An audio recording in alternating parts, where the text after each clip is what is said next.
If you want to get a sneak peek into how to grow your business and ultimately create the life that you love, this episode is for you. This is actually an episode where I'm getting interviewed by Greg for his podcast, and I wanted to share it with you right now because there are some really great questions that Greg asked me, and this is a really great conversation as there is a ton of conflicting advice that's out there in the online world.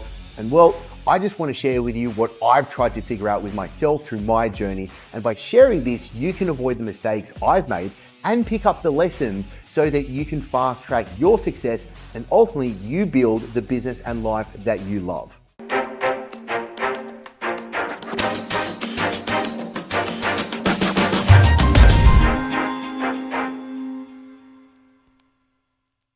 Chris Dufey, awesome to have you on the show. Appreciate you joining us today. Thank you so much, Greg. I appreciate you for having me, brother. So you've just been away, I understand. How was your trip? It was incredible. It was really good. I had a couple of weeks away just by my lonesome solitude self, just plowing away with work as I launched a new company 8, 9 weeks ago, something along those lines. And it was incredible. It was really good. I have a strong hermit side of me. So me kind of just like being in a cave, literally working, training, sleeping was actually really fun.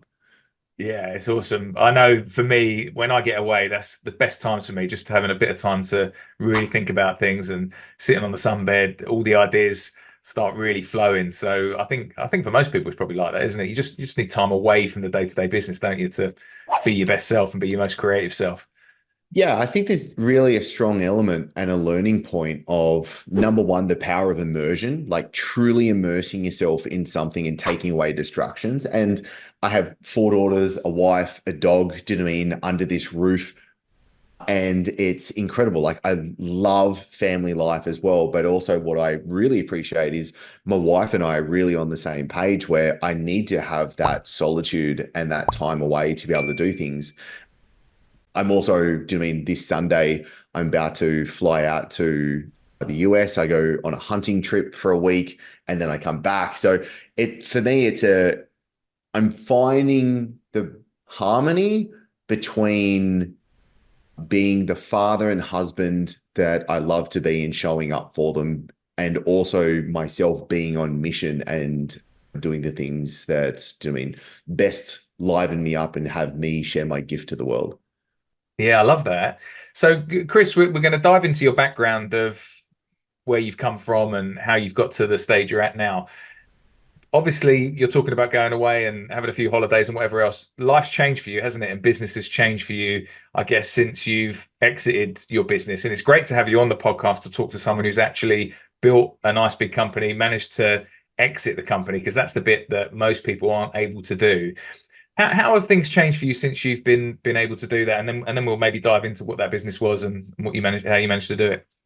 Yeah, since exiting the company, life has been incredible. It's been really good.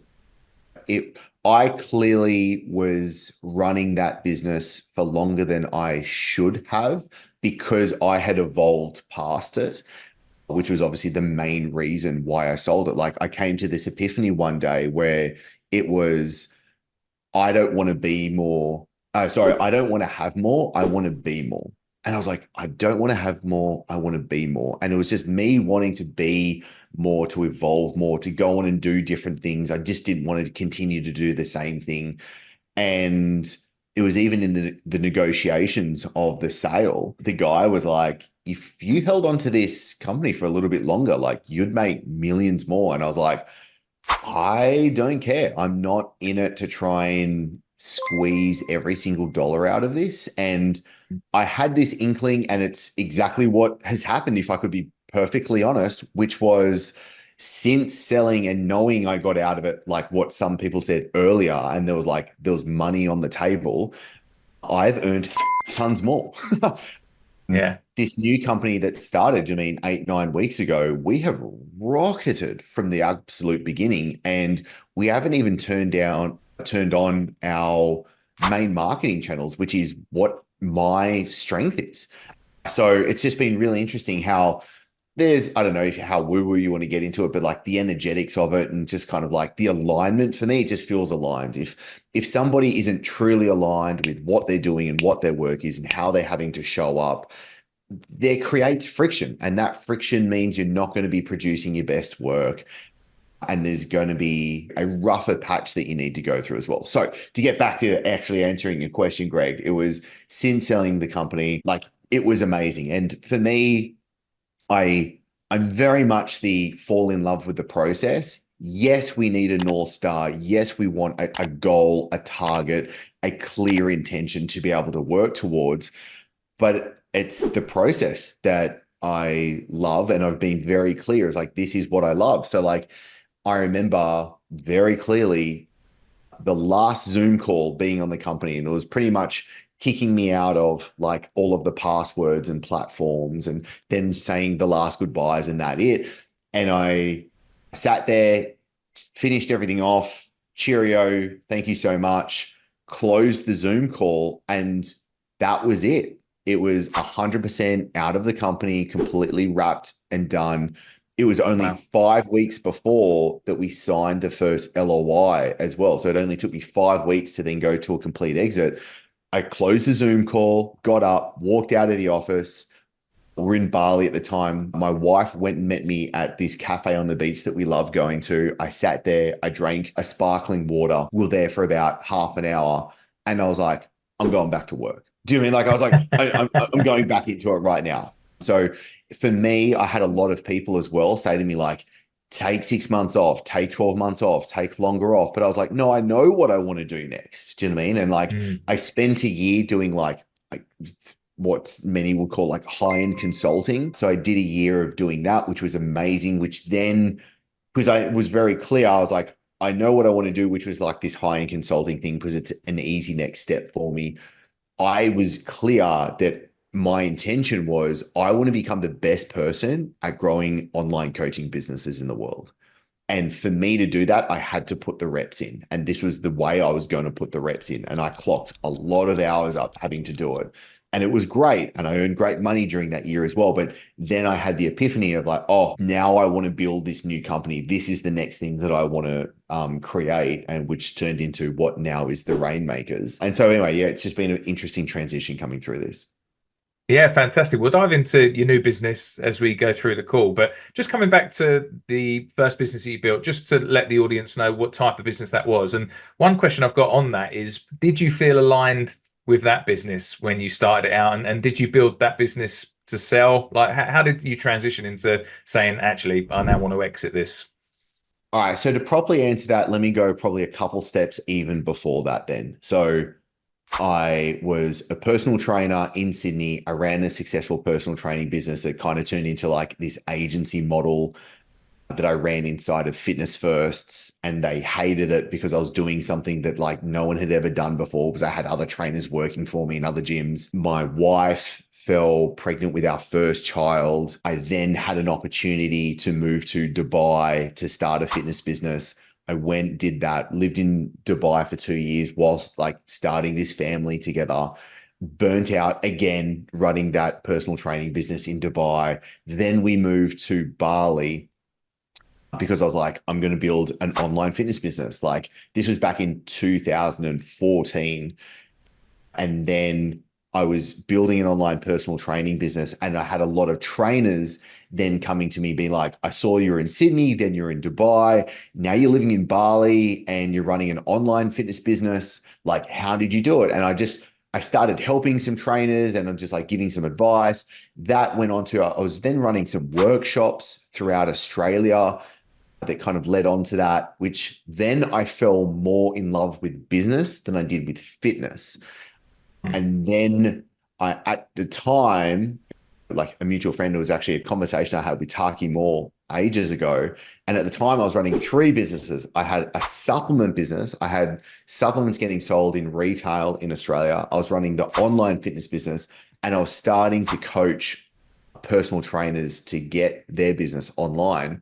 And Taki was like, dude, choose one, like 3 things, like, you know, you chase multiple rabbits, you're not going to catch any of them. And I was most in love with the business side of things. So that's why I then go, all right, I shafted the online fitness business and the supplement business. I effectively just like burnt them down and turned them off and went all in on then coaching personal trainers to run their business online, which was the business that then turned into what I eventually sold. I did not start it thinking I was going to sell it. That was never anything that was in my mind that I was ever capable of doing. And then after a couple of years, I ran that business. I think it was about 4.5 years or something like that I had that business going for. And I don't exactly know when, Greg, it really came to me, but I had the thought where I was like, I want to sell this business. And honestly, the first thought was because I wanted to have that notch on my belt. I wanted to have that in my resume. I wanted to have the ego was like, I want to have built and sold a company. Like, do you know what I mean? Like, I'm not a true entrepreneur. I'm not a true businessman until I've done that. And I think that was the driving force. It didn't take long to unravel that then I was just evolving past the business. Like I was like, all right, I just don't want to do just this thing. There's more that I want to do. There's more that I want to learn. There's more that I want to master. There's more that I want to become. And a lot of people at the start were like, you can't sell a coaching business. Like, one, you're the face of it. Like, you're what I call now the dancing bear. And two is like, who sells coaching businesses? Like, these aren't, do you mean like people just weren't doing it? So there were a lot of people that said no. And I was like, no, like I can make this happen. Like, I can do this. Like, I was really kind of just like gun ho on it. And so I went through that process of getting myself out of departments at certain times. I set a plan out, and it was like, all right, I need to get out of sales. So I have a sales team fully in there. I need to get out of delivery. So I have a coaching team in there. And then I was like more in the position of a true kind of like, do you know what I mean, CEO of the actual business. And then I had to get out of the face of it. I had to stop shooting the content. And I remember this really clearly. I had it, someone else actually asked me just the other day. So I remember really clearly I was in Bali and I was about to shoot videos for ads specifically. And I was on the bike riding to this cafe. There was this really nice cafe that we would shoot videos from. And they were really happy. If we bought breakfast and some coffees, they were more than happy for us to sit there for like an hour and shoot some videos. So I was riding the motorbike to the cafe, and I just had the thought, because my main sales guy was heading there at the same time, we're going to kind of like shoot them together. Everything was going great. And then I remember sitting down, drinking a coffee, and then watching the videos get shot. And I was kind of like just directing. I was like, oh, actually say it this way. And like, I was just sitting back, kind of like giving my 2 cents and going, oh my God, like I'm not in this. This is incredible. And then later on, once like fully peeling myself out, I remember the day when I realized that leads were coming in, sales were happening, coaching was happening, and no one knew who Chris was. I love that. That's fantastic. So what I hear from a lot from especially construction business owners that are looking to sell their business, normally it's because they absolutely hate it. And by that point, things are starting to go wrong in the company. So if someone was looking to get out of the industry because they felt like they've outgrown it, want to do different things, don't feel truly aligned, what advice would you start giving them on how you start teeing that up? Because sometimes I think people leave it too late, don't they? And then they think, actually, I've had enough of this business, and it's all starting to collapse around them at that point. Yeah, okay. So this is a great question. I do get asked this a lot. There's nuances to it, but in broad strokes, the first thing I would say, ensure you've got the self-awareness to try and catch yourself before you get to the point of, I just hate this business. I did not have that self-awareness. For me, the epiphany came when it was 9 p.m. and I'm on the couch crying to my wife, being like, I just can't do this anymore. Like, I felt so out of alignment. I felt so broken. And I just knew something had to happen. And it was my wife being like, what are you doing, Chris? You've got to make changes. Like, stop running into a wall. And the problem was I I built my persona on someone that could just like, I know that I have a high pain tolerance. Do you mean like I was like, I can run through walls, I can make hard happen. Like I have the discipline, I can do the hard work and outwork people. But that is not always the smart choice. That is not always the wisest decision to make. So one, have the self-awareness to be, okay, where are you and are you actually enjoying the business, right? Because typically if you are at the point where you're like, you know what, I'm really not enjoying this, it's very likely that you've just been underperforming and causing more problems than actually solving problems for quite some while. So you need to start to unravel that as well. So you save yourself a lot of headaches being able to catch that early at least. The next is then figuring out, okay, I want to sell it. Quite literally, it's a case of do a time audit upon yourself and literally start auditing what is it that you do, like on a minute, detailed level. What are you doing every single day? Do it for 7 days and literally have a list of every task that you do, how long each task took, how much task switching are you actually doing, how much time are you in tactical, how much time are you in strategical, how much time are you like actually leading your team, like all of these other things, because then you have quite literally this like very pragmatic, practical list in front of you where you can say, okay, now I literally need to get everything off my plate, right? Because otherwise it's not truly a sellable asset if you're there doing the things, because if you go to a buyer, the buyer is really simply going to say, well, okay, well, you've got to come with me. Now, I've helped a lot of people go through selling their businesses as well recently. And so when it comes to like the negotiations, there's really two things you're negotiating: the price and the terms. Okay. So typically most people are just thinking about the price. Like, I just want $10 million sale. I want to walk away $10 million in my bank. Thanks for coming. And then I'm off to Croatia to get a suntan. The terms is very important. So it's getting clear on, yes, be clear on how much money you want to walk away with from it, but two, be clear on the terms of the sale. Because for me, I wanted to walk away 100%. It wasn't an earn out. It wasn't, I have to stick with the business for 12 months or anything like that. It was, I closed that Zoom call, I'm done.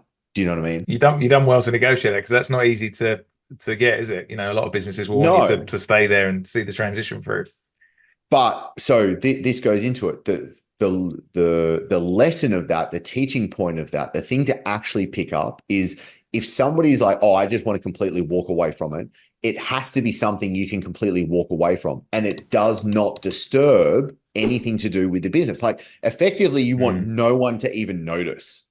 Do you know what I mean? Like, prospects don't notice, customers don't notice, your team doesn't notice. Like, do you know what I mean? Like, it's barely oh yeah, Chris was here, but Chris is gone. Like, they forget about you immediately. So to do that, again, on the practical level, it's do a time audit on yourself. So then you know the things that you need to start getting off your list. And it's simply a who, not how. So it's like, who needs to do this task rather than how. Now, on a super like detailed level, it's then creating the SOPs so that everything is systemized. And this is something I spent about 9 months like really going into. I had a good friend and mentor, Alex Schafran, helped me a lot when it came to this. And I just had everything systemized. Like, I had the business on a silver platter and was like, here, let it run. And it was funny, actually, I've still got the video. I'm going to shoot a video for the YouTube and the podcast, because I've got a video of Josh that bought the business. And the video is like 4 weeks after I'd completely left. And he was like, this thing's amazing. Like, this is so good. Like, it's running it. And he was like, I'm barely doing anything. Like, this is incredible.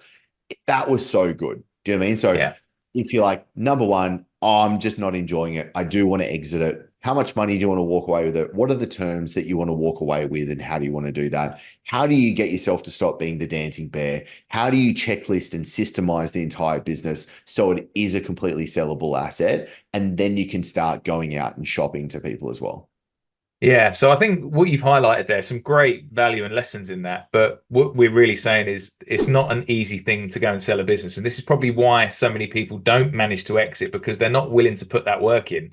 And there's a lot of pre-work that's got to happen before you even think about going to that stage of selling it. So, that must have taken a long time and a lot of hard work to get to that place where you could just hand it over. The start of it was excruciating because it feels like you're chewing on cardboard, because so much of it is just this boring work, like literally creating SOPs. Like, to this day, it was probably one of the best things I've done, because my system for running a business now, like, I have the entire IP operating system for a coaching business. I have the entire operating system for a coaching business to just run flawlessly. And it's incredible, because with my partners now, I'm able to just be like, yo, I've got this, like, let's start installing it. But for me as an operator, and to be able to help grow businesses today, it comes from a case of, I was really good at marketing and selling. And I was always like, that's my forte. That's the thing I absolutely love. But it's actually being the operator as well, and understanding and how to have that, which is really key and critical. But then once you go through it, like, God damn it, it's worth it. Like, it is worth building that skill set and actually having something to truly understand how it works. And again, to me, that's what a business is. My goal personally, for me, and I say this to partners as well, but for me, is I want to be able to go on a sabbatical for 1 month every single year. And I mean, dark, no phone, no tech, no calls. I'm completely off. And you still want your business to grow, right? So you want to be away and you want it to grow. So how do you do that? And it's a great pressure test as well. Like, first you start with a week, and then you can go to 2 weeks. And then once you've got that, but every time you do that, you're pressure testing the business so that then you can see where the flaws are. You can let fires start to actually flame up, so that when you come back, you put the fire out, then you create the system so that's never going to be a problem as well. I've got a pretty stance when it comes to, we only ever have 2 problems inside of a business. It's either a people problem or a systems problem. If it's a systems problem, we just come in and re-engineer the system so that that problem will never arise again. If it's a people problem, I ask, well, did we recruit the right person? Have we best given them the support and environment for them to be able to thrive? Do they have the systems, and do they have the training, and doing all of that good stuff?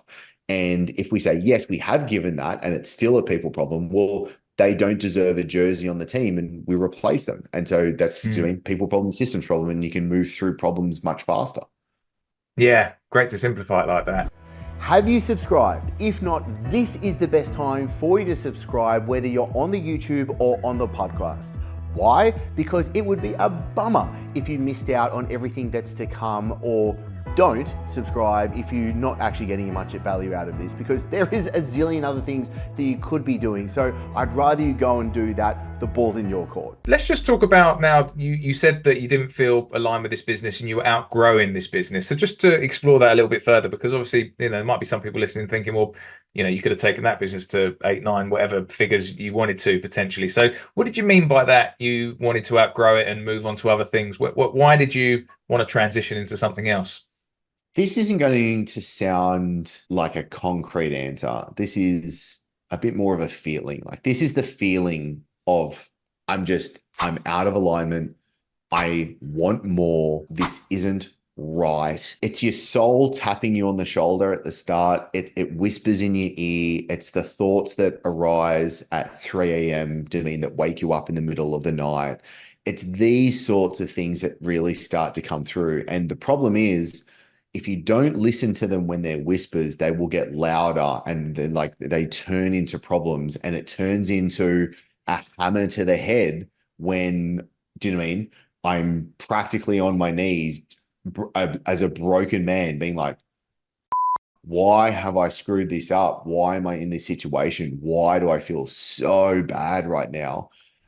And then having to think about the solution to that. So I think there are many reasons why there are a lot of people. One thing as well is, I believe, as a man, we go through chapters in our life. Like there are just Mm. certain chapters that we go through in our life. And typically, I think a chapter can last between, let's call it between 5 to 10 years. I think most probably is like 7 to 10, but let's just call it 5 to 10 years is a chapter of our life. This is the way I think about it very much. And like actually, when I was just away, I was really thinking about this. And so I was thinking about, I was like, you know what is the current chapter of my life right now? And what's my intention? Like, what am I actually doing? And I got really clear. There was like 3, 4 bullet points of like what my intention of this chapter of my life is, what encapsulates to me between now. And I kind of took it to when I turned 40 in 3 years' time. I was like, all right, this is kind of like what's going on here. And I think we have a timeline with just projects as well. Mm. Like, and for me, it was just like a case of I know I don't want to keep doing the same thing and I want to evolve. I want to challenge myself. I want to learn new things. I want to go and do different things. But that's been a theme in my life, like since ever. Do you know what I mean? Like Mm. I've always just gotten not tired of things, but I was just like, I wanted more and I wanted to evolve. And so if I think of it, and this is just the way I myself answered that question that you asked me, Greg, which is, okay, what's the chapter of my life right now? How long do I have in this timeline of this thing that I'm actually doing? And being okay with me knowing that I'm going to get to a point very likely that I'm going to want to go on and do the next thing. Like I really sat down. I was like, the next chapter of my life, I was like, you know what? I probably will just want to kind of be a author and I want to write and I want to create and share. Like I still want to be doing deals and I still want to be involved in a business, but am I going to want to be the CEO and running this sort of stuff? Maybe not. Like maybe Mm. that side of it is coming to the end. Maybe I'm more of like I sit on boards and more of a chairman and I can do some deals, but I write and I spend more time. Yeah, it's just that's the thing to me is like kind of opening up to those different options. So I'm very much I look at what other people are doing and the people that I admire and I see what it is that they do, but then also very much just what feels right to me. Yeah, I think that's really valuable what you said about different chapters in life because I really resonate with that. Me personally, I grew a construction business quite large and we're working for clients. And then that chapter closed. In the end, I thought, I'm really not enjoying this and had to move into property developing. That chapter closed, wanted to move into coaching. But Yeah. I think some people they're just stuck, aren't they? That they know that time's run out, but they don't take the action and don't quite realize that this chapter's closed now. I need to move on from this. And, they could be years doing something that they're just not aligned with. So just coming back to when you finally sold the business and you're sitting there having your glass of sparkling water. I would have had a champagne, but I know you're into your fitness. What was the next step for you? Where was your mind going of, right, this is what I really want to do now? Like, because you've got a blank canvas now and you can do whatever. So where were you going from there? Yeah. So I knew before that day, and obviously it was very cognizant for me going through the selling process of like, okay, like what am I going to do next? And I knew I didn't want to just like have time off and do nothing and just sit there and twiddle my thumbs and hope that like I was like, no, I want to become one of, if not the world's best at building a coaching business. I love this stuff. I'm really into it. And it was actually my wife, Lauren, and she said to me, okay, so what actually happened was there was one day I had these 2 calls randomly with some other people. And they would reached out to me like, oh, I've got this problem with my business. Can we jump on a call, please? Do you mean help me solve it? And I was like, okay, cool. Like, no dramas. I had these 2 calls and I just sat in the yard on my phone on Zoom. And I had the 2 calls and I finished them. And my wife was in the background, like doing something. And Lauren goes, you're really good at that. Like, that's what you should be doing. And I was like, oh, like, what do you mean? Do you mean like, I was like the fish that didn't know he was in water situation right then. And she was like, how do you feel? And I was like, I don't know, I was really energized. Like I felt amazing. And so what I did was I actually called the 2 people back up and I go, hey, with what we just went through, like, was that actually good? And they were like, that was incredible. Holy shit, you helped me so much. Like you just solved a problem, do you know what I mean, in half an hour that I've been stuck in for months and months. I'm going to make so much more money, like all this other stuff. And I got off the 2 calls. I was like, huh, I think that's what I should be doing, like in this next little step. And I said to myself, this is an experiment. All right. I'm going to do this for a short period of time. I'm not going to build my next thing, like build the next company until I'm 100% clear, if I ever get clear, that that's the thing that I want to do. So I just gave myself this little bridge of an experiment to be like, all right, I know exactly what I do. So that's exactly what I jumped into. And it's been interesting because everything I've been able to like start and move into.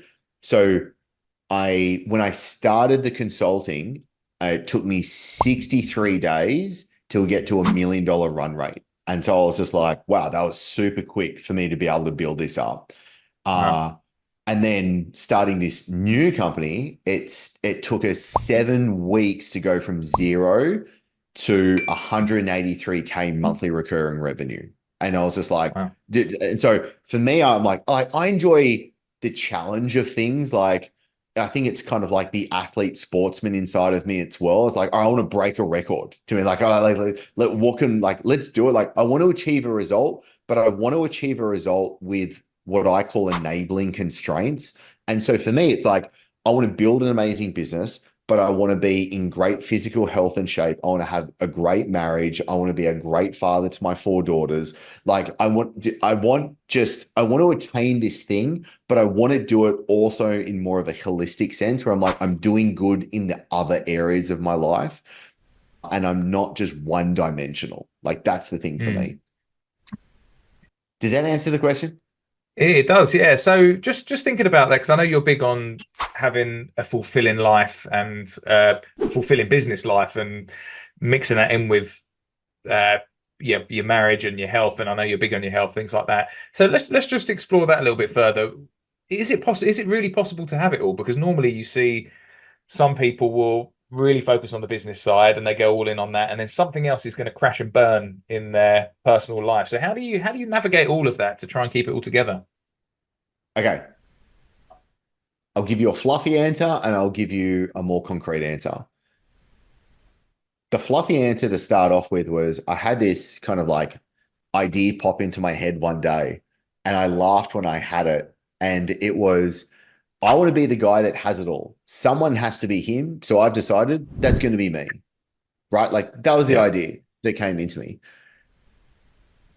I've always, I've always admired the people that were able to achieve and succeed in many areas of life. I do not see, or I do not look up to the people that, let's say, have built an amazing business, have heaps of money, but they look like dog shit, or they're on their 3rd marriage, or they Mm. don't have relationships with their kids. So the more practical side of this stuff was I got really clear with what my values and what I call my virtues are, right? So like I broke it down into there's really 4 things, which is wealth, wisdom, health, and relationships. Like they're the 4 things that I only care about. They're the 4 things I only spend money on. They're the 4 things that fill up my day in my calendar. So for me, it's like wealth, which is for me, it's like business building and then doing a slither of investing and stuff like that. It's health, which is how do I look, feel, and perform on a daily level that is world class. It's going to be wisdom, which is I've got I don't know what it is, but I'm really into philosophy. Do you know what I mean? And for me, it's being able to understand philosophy and those realms that can cover around that sort of stuff, whether it's psychology or personal development and even spirituality. Those things interest me highly, but also I find it parlays into me just being a better person, being a more Mm. fulfilled, at peace person. Because I don't want to be happy, and I can go into that later if you want, but happiness is not something I'm like, that's what I want to be. And then relationships, which is I want to have an incredible marriage with my wife. I want to have great relationships with my 4 daughters. And I want to have some really close friendships with some other guys in my life as well. So for me, it was a case of these are the 4 things that are most valuable to me. Therefore, anything else outside of that, I don't give a shit about. Like, I don't put time and attention into. I don't watch sports, for example. Do you know what I mean? Like, if you're like, oh, did you watch the cricket? Do you know what the footy score is? I was like, I have no idea. Like, I just know I don't have any time or attention, and I'm not interested in that sort of stuff. Like news, politics, any of that stuff, I'm like, nope, wouldn't care about. If it's just any of that stuff. So if it's outside of those 4 things, I don't put time and attention into. So I'm right in there. Really practically as well, like at the start of every day, so this is my journal. At the start of every day, I look at 6 areas of my life, which is I look at myself as a father, as a husband, as an entrepreneur, as a friend, health, and happiness. They're the 6 areas. Every single day, I write an intention of how I want to show up. That is for me to have a win for the day, right? So I'll give you a true example. So when I was away in Bali just for the couple of weeks and I was just by myself, just working, right? If I rank myself, which I do, as an entrepreneur, 10 out of 10. I'm like, I'm showing up, I'm gunning, I'm doing really goddamn well, I'm fully focused. Do you know what I mean? As a father and as a husband, I'm a 2 out of 10, right? Why? Because I'm not actually at home for one, right? And the only things I can do is we send some voice notes to each other. We jump on a video call with each other and catch up when it's like dinner time and stuff like that.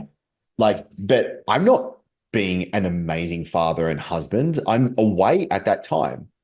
But for me, it's not trying to be a 10 out of 10 at everything the entire time. Again, it's seasons, it's chapters, it's cycles. So therefore, when I come back now, do you know what I mean? I toggle and I'm happy for my entrepreneur to drop, and I'm not going to be working around the clock. I'm not going to be taking meetings at like whenever. But I ramp up my time and attention and my effort as a husband, as a father, right? So for me, it's being able to toggle between these different things and knowing that at the end of the day, I'm not breaking any of those plates. Like if you think of the analogy, like we're trying to spin plates, right? Say we've got these 6 plates that I'm trying to spin. I don't ever want one of them to break, okay? But I want to be able to know that I can walk away from one plate for a period of time and put my time and attention in really mastering one, and then being able to come back to it. It's not broken. It's still spinning really well. Might get a little wobbly, but I can fix it and then continue to move on from there. Yeah, that's really interesting. I find it fascinating, the journaling practice. It's something that I've done and sort of fall out of the habit of every now and again and think, oh, I need to get back to that, especially when I have podcasts with people like yourself. It inspires me to get back into it again. But just thinking, because there's different ways of doing this journaling. Now, yours seems very intentional, and you've got your 6 subjects that you're ranking yourself on and writing about that. You get others that will just, whatever's in their mind, they're just going to blurt it all out on a bit of paper. Do you do both, or is it literally, no, this is my intention, I'm going to sit here for 10 minutes and map out the course of my week or my life? How do you do that in practice? 2 different ways I do it. So one is highly intentional, highly structured. So at the start of the day, it's highly intentional and structured, where there are definitely these main things that I go through. So it's like, I do write, what's my intention for the year? What's the one thing I'm grateful for? What's going to make today a win? And I go through those 6 different areas. Do you know what I mean? So it's very intentional about me just being clear on what that day needs to look like. I also, at the end of the day, I will ask myself, how am I feeling? But I do it writing in this section. I learned this from Todd Herman. I do it writing in the 3rd person, this last bit. So I write, Chris is feeling, and then I'll answer it, right? So I write in the 3rd person. So I go, Chris is feeling, and then Chris needs to. Those 2 things are the last 2 things that I write in the morning. So Chris is feeling, because then I want to get in touch. Like, am I actually feeling good, or am I just trying to be overly optimistic? Like, is there actually anything that I might feel out of alignment? I might feel I didn't show up yesterday as good as, it's still niggling me, that sort of stuff. And then the Chris needs to, well, what do I need to do to get back into alignment, to make things right? So I know, okay, cool, I need to do that today. And then there's other times where I actually have a second journal, and the second journal for me is just when I open up and I just have to ask the right questions and get to the answers of them, right? So I could write down what is stressing me or causing friction in my life, and I'll just start to list down the things that are coming up for me. And I go, great, now I need to solve those. So I have one journal that's highly structured I use in the mornings, another one. So whenever I travel, I've got these two with me. And one of them, which is just like, what are the questions or things that I need to think about? Because for me, it's the act of writing that just helps me think very clearly. If I just try to have the conversation in my head, it's not concrete. But for me, I have got this meter between my head and the tip of my pen, and I know if I'm myself. And that's the thing that I think is really important. Self-deception causes us a lot of problems. So for me, it's just being able to call myself out and then get clear on what I need to be able to do. Like, I've done a lot of psychotherapy and stuff like that before. And I swear, a lot of the time as well, like, yes, talking to someone that knows how to listen and how to ask questions and see the stuff that you're not seeing. But a lot of the time, holy dude, like, for me, if I journal, I can clear some up inside of myself and like stop self-deceiving myself, because I know can be really goddamn good at that, and just be able to fix my stuff. Love that. Yeah. You've motivated me to start the practice up again, Chris. I've got to get back into that bit of that for sure. So just want to explore for a second, spoke about alignment. Now, clearly you're aligned in your personal life. You've got that, you know where you're going, but none of us are perfect in it, but you're going in the direction you want to go, and you're intentional about that.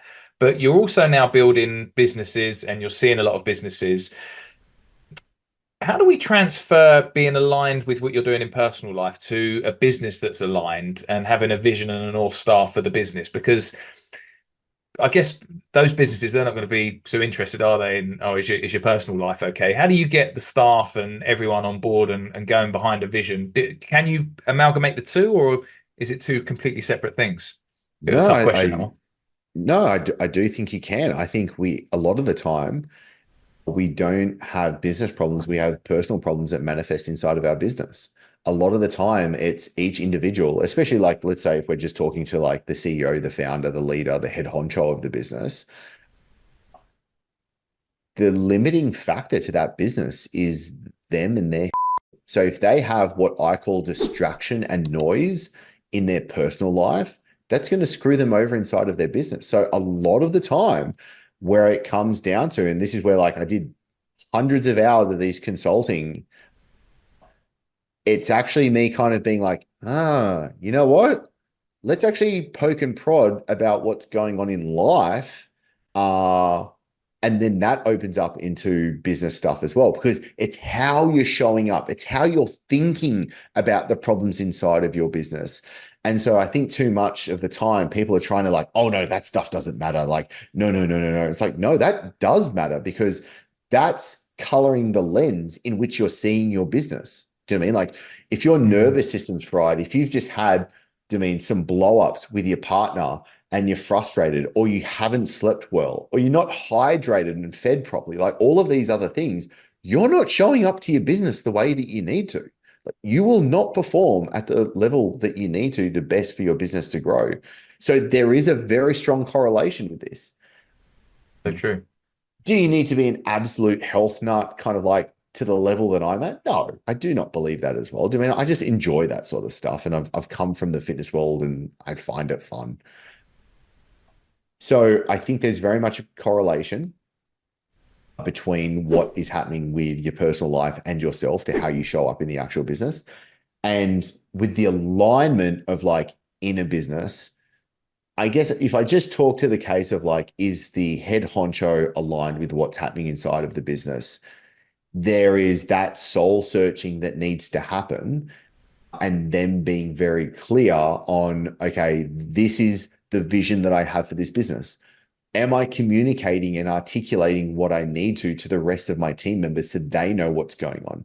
Does my team know exactly what, when, and how, and why they're doing what they're doing? Like, for example, I want every team member as a part of the business for them to know what they're doing that exactly causes changes in sales, right? Mhm. Even if it's doing an administrator, graphic designer, do they know that their work directly affects sales, right? Does Interesting. their Yeah. work directly know how it affects also the success and experience of customers and clients? Like, they're two things that I want alignment throughout the entire business with. So many of the time, it's just not getting communicated and articulated properly from the head honcho. Yeah, really valuable advice that you've just given there, Chris. So tell us a little bit about more about Rainmakers. What is this business now that you're creating? What's your vision for that business over the next few years? Yeah, so I just had the epiphany where, especially in the coaching and information space, there was a lot of people out there that were talking about stuff that works, but not truly giving the solution to help coaches or service business owners be able to actually grow their business. And for me, it came to, no, you know what? I want to be sleeves rolled up in the trenches, building businesses. I personally didn't want to be teaching business building. I wanted to be business building. So I built the Rainmakers with me and my team, where we come in and we partner. There's actually going to be two levels. Right now, there's only one level. The main level is we come in, we partner with coaches to be able to grow their business. So we do the grunt work, we do the heavy lifting. We're like, I'm the one putting the strategy together. We're building out their funnels, their copy, the ads, doing all that stuff, like actually being there. So effectively, we're actually kind of like a fractional marketing department that comes in and does the grunt work to actually grow the bottom line at the end of the day.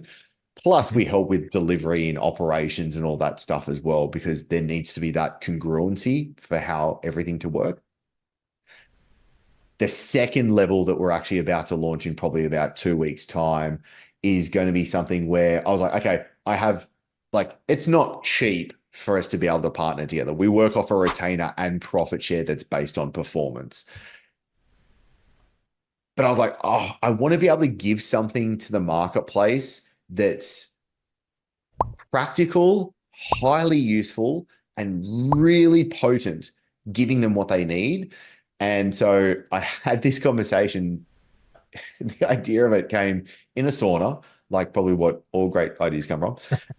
I was in a sauna talking with this other coach, this young coach in his 30s, and he had a remark about how much money he would pay me to go through my Google Drive. Like, and I was like, what? Like, why is that? And he's like, dude, you've got the funnels, the campaigns, the ads, the copy, like you've got everything sitting there. And I was like, oh yeah, I do.